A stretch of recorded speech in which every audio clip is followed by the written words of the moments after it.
Stocks, bonds, ETFs, straight out of downtown Chicago. This is Zach's Market Edge. Welcome to Zach's Market Edge, the podcast about investing in your life. I'm your host, Tracy Reineck, and this week I'm joined by Zach's Director of Research, also our earnings expert, and our own expert on the oil industry, Shiraz Mian.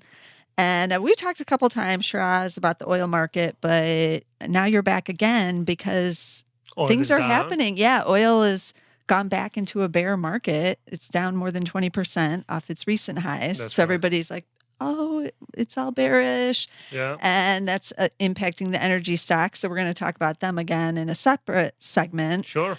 But some things are also happening because a lot of the oil analysts and the just the big research companies are coming out with new notes on like what to make of this oil market. And Goldman Sachs just came out with one last week, and they tend to make the headlines, of course, because they're Goldman.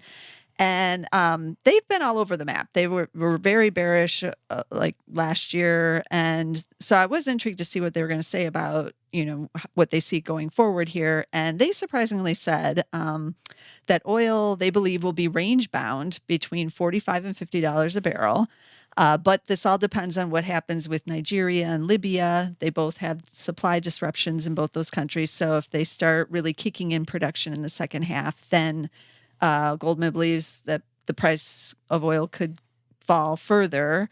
But they see still kind of what you've said in a couple of your other podcasts about slow rebalancing, and that, unless there's some huge global slowdown or this big boost in production in a couple of these countries that have had issues, then they don't really see it, falling much below $40 or so. But yet we have a lot of some of these others, I call them the doom and gloomers, who are out there still saying the $20 to $25 range is possible, even with the massive decline in U.S. and in international rig counts, that they still believe we could see those really dark numbers. I don't believe in the doom and gloomers. I think short of a major economic event like some of the doom and gloom predictions about China coming true, I think we have this slow and steady stabilization and construction of the oil market. I think Goldman's range for 45-50 makes sense. There is the supply aspect to it. There's the demand aspect to it. There are questions on both sides. But there's little doubt at this stage that the worst is behind us. As I mentioned, short of the demand side coming up with a big negative surprise, we may have these seasonal pullbacks like what we are experiencing right now. We are at the cusp of going past the summer driving season. We are about to head into the refinery maintenance period. Some of the offline production from the Canadian oil sands, from Nigeria, from elsewhere, that's come back to the market. And we all along had an oversupplied market. So when you had some extra barrels added to that in a seasonally weak demand environment, that's what's causing the pullback. So I believe the Goldman call is fair. I continue to stand behind what we said earlier in this podcast, which was that we should have a reasonably higher price by the end of the year this year, and the improvement should continue next year as well. Now, I saw a lot of the oil companies in their recent earnings reports were saying they seem to be, I feel, overly optimistic, possibly. And maybe that's what they were. Yeah, they have to kind of have to be. But I saw them giving some estimates for the end of the year price of, $60, $65. I've seen some analysts going into 2017 now saying, $75, $80 into 2017, like maybe the first half of 2017.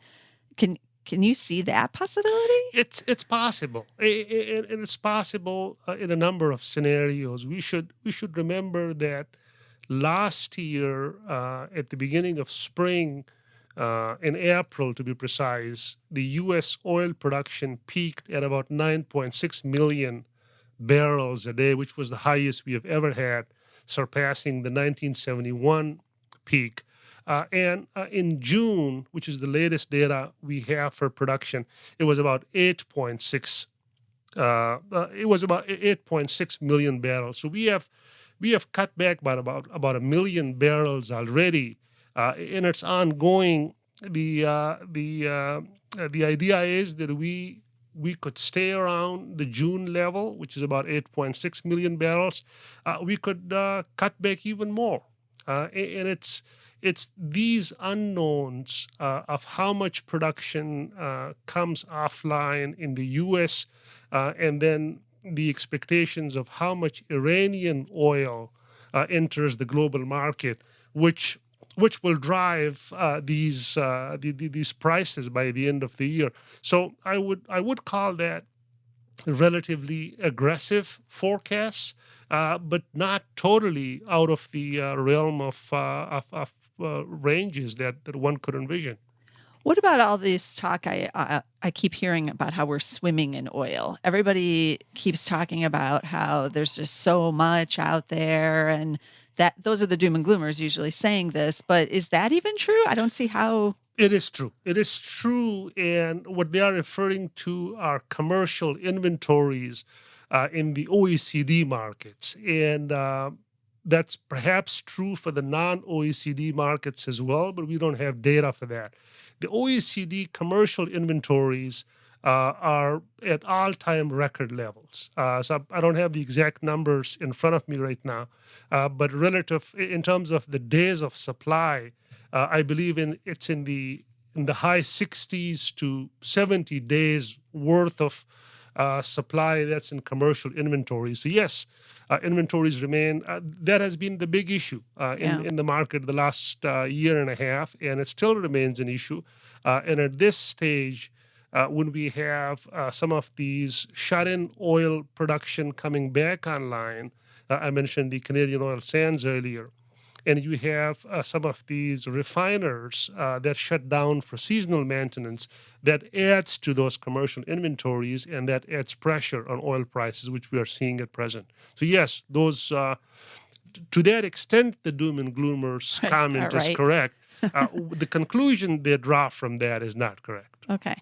And what about the other kind of theory that's out there that once we go past $50 a barrel, say, I've usually see it around $50, that suddenly all the American producers who have, shut down their rigs and everything will spring back into action. They'll be like drilling feverishly out there, and we'll go from this 8.6 million in production you just talked about back up to 9.6, and then we'll be awash in oil again.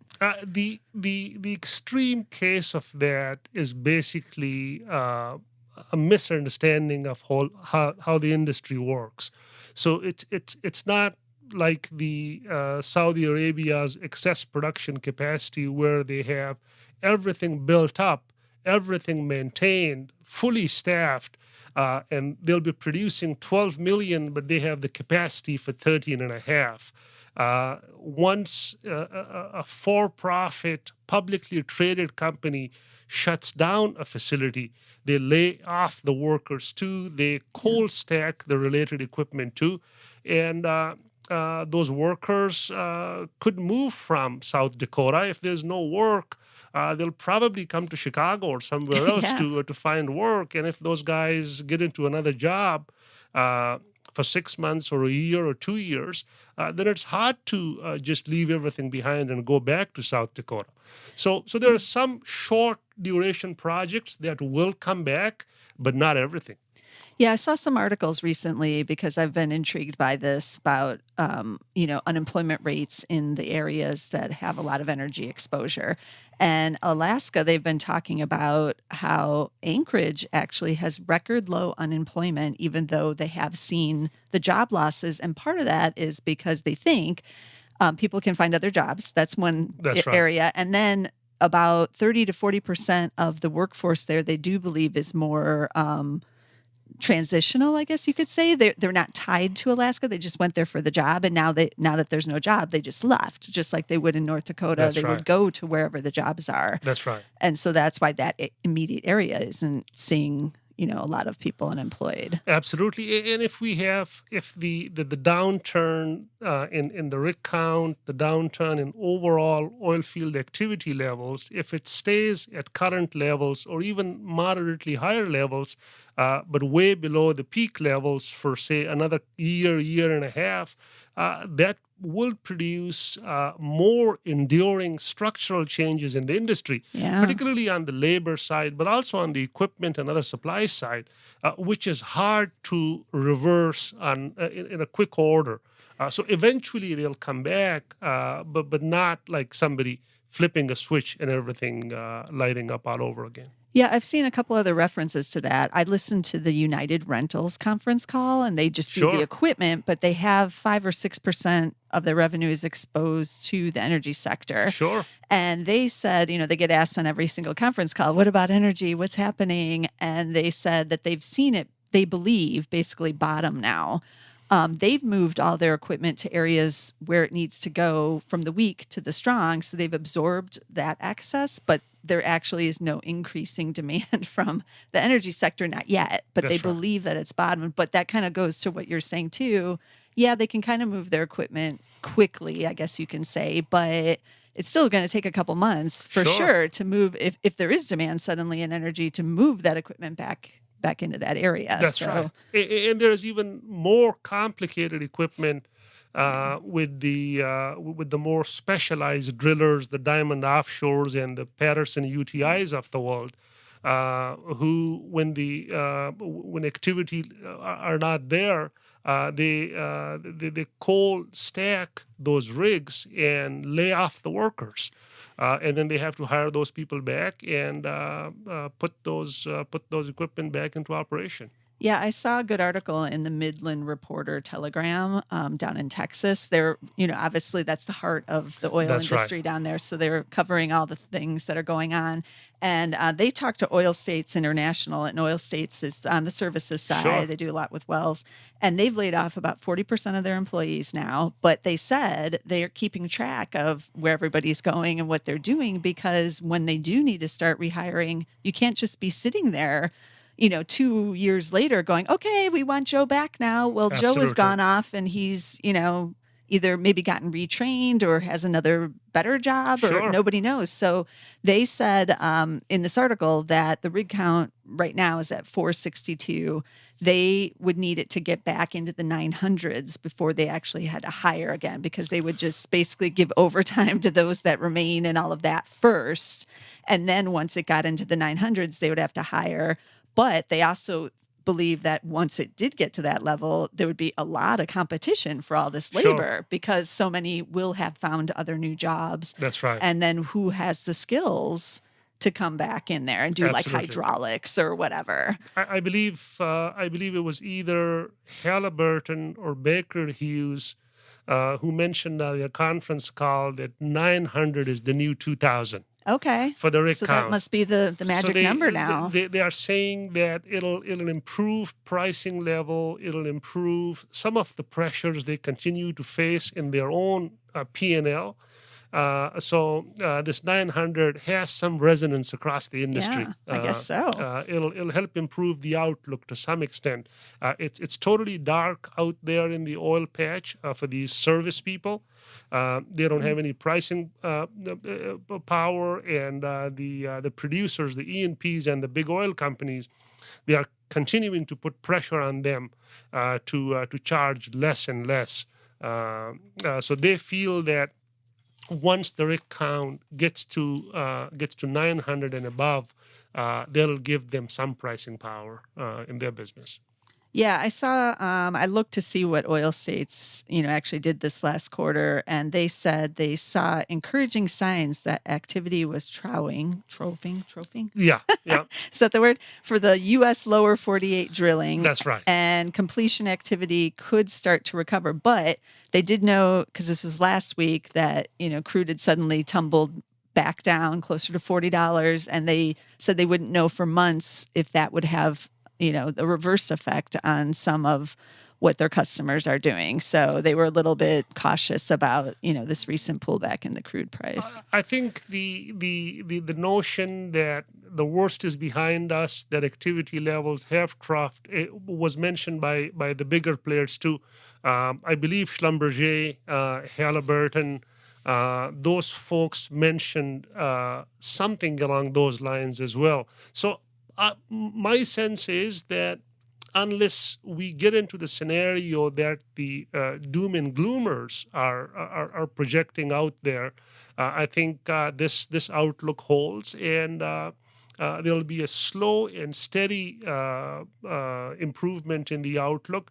And for folks who are looking at the patch for investments, it'll be a function of their holding horizon.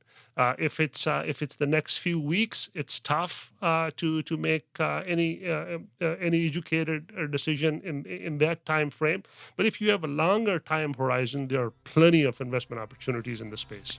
Okay, and we're going to talk about those on a second podcast coming up. So Good. everybody's listening in right now, tune in to the next podcast, because we're going to give our picks on, where you should be in the oil patch. And also you can check out our other podcasts on oil, because we have a couple of them out there now on SoundCloud, both Shiraz and I talking about our picks. You can go back and see if we were right back in the day. We had one from last December 2015, and we also did at least one other one. There's been a couple other ones. So you can go back and check out those, but we'll have more updated picks coming up soon. So tune in for that.